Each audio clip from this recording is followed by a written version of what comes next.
My channel empowerment bye education.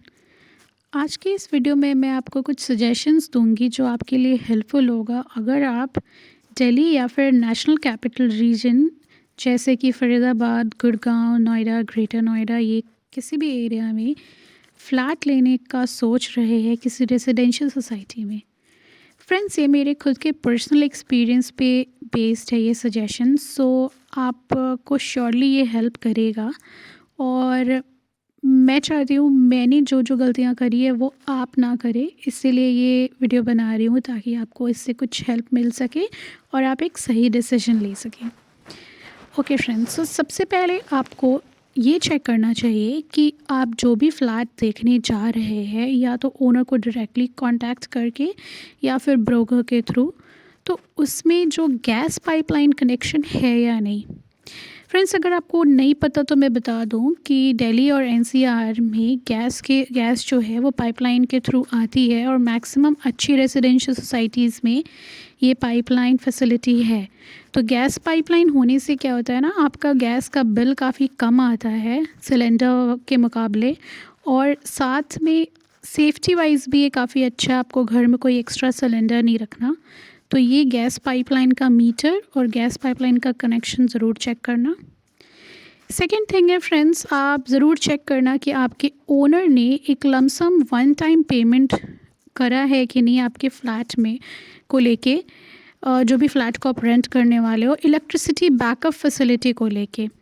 ये electricity backup जो है वो तब काम आता है जब नॉर्मली लाइट कट जाए और आपको उस समय जनरेटर फैसिलिटी मिलेगी। एट द सेम टाइम अगर आपके ओनर ने ये वन टाइम पेमेंट कर रखा है तो आपको पावर बैकअप भी अच्छा खासा मिलेगा। नॉर्मली 2 किलोवाट ही रहता है। 2 किलोवाट मींस एक गीज़र और कुछ बल्ब्स चल पाएंगे, तो उससे तो ऑफ कोर्स आपका किसी का भी गुजारा नहीं होगा, चाहे आप बैचलर हो या फैमिली के साथ रह रहे हो। तो ये वन टाइम पेमेंट है या नहीं, ये ज़रूर चेक करना ताकि आपको प्रॉपर इलेक्ट्रिसिटी बैकअप और लोड फैसिलिटी मिल सके। थर्ड थिंग है फ्रेंड्स कि ज़रूर चेक करना कि जो फायर अलार्म्स का कनेक्शन है वो फ्लैट के अंदर प्रॉपर्ली है या नहीं। ये कुछ रेड कलर का होता है और कुछ फ्लैट्स में ये सीलिंग के अंदर हिडन होता है, कुछ में बाहर होता है, तो वो आपको पता चल जाएगा। रेड कलर का ये काइंड ऑफ बड़े से स्क्रू जैसा होता है, तो आप वो चेक कर लेना कि आपके सीलिंग पे, रूफ़ पे ये है या नहीं। ये बहुत ज़रूरी है क्योंकि ऑफ कोर्स एक फ़्लैट में बहुत सारी फैमिलीज़ रहती है एक रेजिडेंशियल सोसाइटी में, और फ्लैट्स एक दूसरे से एडजेसेंट कनेक्टेड होते हैं क्लोजली। तो फायर होने के केस में काफ़ी हार्मफुल हो सकता है अगर फायर अलार्म ना हो तो ये ज़रूर चेक कर लेना। उसके बाद फ्रेंड्स, जो बेसिक चीज़ें हैं जो कि हर एक इंसान चेक करता है, जैसे कि फ्लैट में कोई सीपेज है या नहीं, और सारे पाइप्स वगैरह प्रॉपर्ली फिटेड है या लाइक वाटर प्रॉपर्ली हर फ्लो कर रहा है कि नहीं हर जगह, ये सब ज़रूर चेक करना। रूफ़ में कुछ क्रैक वगैरह है कि नहीं, वो तो लाइक नॉर्मली सब कुछ चेक करते हैं, पर जो बेसिक 1 2 3 पॉइंट्स मैंने बताया था वो बहुत लोग उससे अनअवेयर होते हैं और चेक नहीं करते हैं। अगर पहली बार दिल्ली एनसीआर में फ़्लैट रेंट कर रहे हो तो उसको ज़रूर चेक करना। उसके बाद फ्रेंड, फोर्थ पॉइंट है कि आप एक जेन्युइन ब्रोकर के थ्रू ही फ्लैट को देखें। मैजिक ब्रिक एप्लीकेशन है या वेबसाइट भी उसका है, उसके थ्रू आपको कुछ रजिस्टर्ड जेन्युइन ब्रोकर्स मिल जाएंगे। पर हो सकता है कि ये ब्रोकर भी, जो रजिस्टर्ड ब्रोकर है, वो आपके माइंड के साथ प्ले करे, कुछ मैनिपुलेट आपको करे।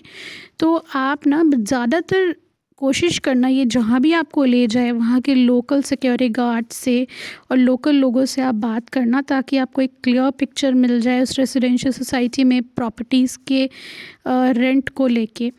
और एट द सेम टाइम अगर आपको मैजिक ब्रिक में किसी ओनर का नंबर मिलता है तो कोशिश करना डायरेक्टली ओनर से कांटेक्ट करने का, इससे आपका ब्रोकरेज सेव हो जाएगा। और फ्रेंड्स, कभी भी इन ब्रोकर्स को आप एडवांस पेमेंट मत करना। अग्रीमेंट बनने के बाद, अग्रीमेंट के टर्म्स एंड कंडीशंस को पढ़ने के बाद ही, अग्रीमेंट साइन करने के बाद ही पेमेंट करना। हो सकता है ये ब्रोकर्स आपको ऐसा बोले कि फ्लैट को देने की कंडीशन में देने के लिए, फॉर एग्ज़ाम्पल कुछ अनपेड इलेक्ट्रिसिटी बिल्स रह गया हो या कुछ भी, तो वो सब को नेट ज़ीरो लाने के लिए उनको कुछ पैसे चाहिए जो आप ओनर को एडवांस में ब्रोकर को एडवांस में दे देंगे, तो वो करके दे देंगे, बाद में एडजस्ट हो जाएगा। तो ये गलती मत करना फ्रेंड्स। एक बार आपको चाबी मिल जाए फ्लैट का और आप रेंट एग्रीमेंट साइन कर लो, उसके बाद ही आप सारे पेमेंट्स करना, चाहे वो ब्रोकरेज हो चाहे वो कुछ भी हो। बहुत बार क्या होता है ना फ्रेंड्स के ओनर्स जो है वो मोस्टली इंडिया में नहीं रहते, क्योंकि यहाँ पे बहुत लोग इन्वेस्टमेंट पर्पस से फ्लैट्स लेके छोड़ देते हैं। वो किसी फॉरेन कंट्री में रहते हैं और इंडिया में एनसीआर में उन्होंने फ्लैट को ख़रीद के छोड़ दिया है ताकि इससे रेंटल इनकम आते रहे, लेट आउट करके उस प्रॉपर्टी को। तो इनफैक्ट ओनर्स को भी पता नहीं होता कि ब्रोकर्स किस तरीके से किसी टेनेंट को, या जो टेनेंट बनने जा रहा है उसको डील कर रहे हैं। तो आप इस पे बहुत श्योर रहना कि वो चाहे जो भी आपको कहानियाँ सुनाए ब्रोकर्स, आप फर्म रहना कि आपको चाबी मिलेगी और रेंट एग्रीमेंट साइन होगा प्रॉपर्ली स्टैम्प पेपर पे, उसके बाद ही आप कोई भी पेमेंट करोगे, चाहे वो आपके पहले वाले ओनर का पहले वाले टेनेंट जो आपसे पहले रह रहे थे, चाहे उनका कोई अनपेड इलेक्ट्रिसिटी बिल हो या गैस बिल हो, इनको नेट ज़ीरो करवाना या तो ओनर का काम है या ब्रोकर का। उसके लिए आपको कोई एडवांस करने की ज़रूरत नहीं है। सो ये सब बातों का ध्यान रखना फ्रेंड्स। और आपके और कोई भी डाउट्स हो दिल्ली एनसीआर में फ़्लैट रेंट को लेके, तो आप मुझे कमेंट बॉक्स में लिख के, मैं जैसे ही कमेंट्स को देखूंगी मैं ज़रूर रिस्पॉन्ड करूंगी। एडिशनली फ्रेंड्स, स्क्रीन में दिए ये मेरे ईमेल आईडी पे भी आप अपने सारे क्वेरीज़ भेज सकते हैं। Thank you for watching empowerment via education. Stay connected.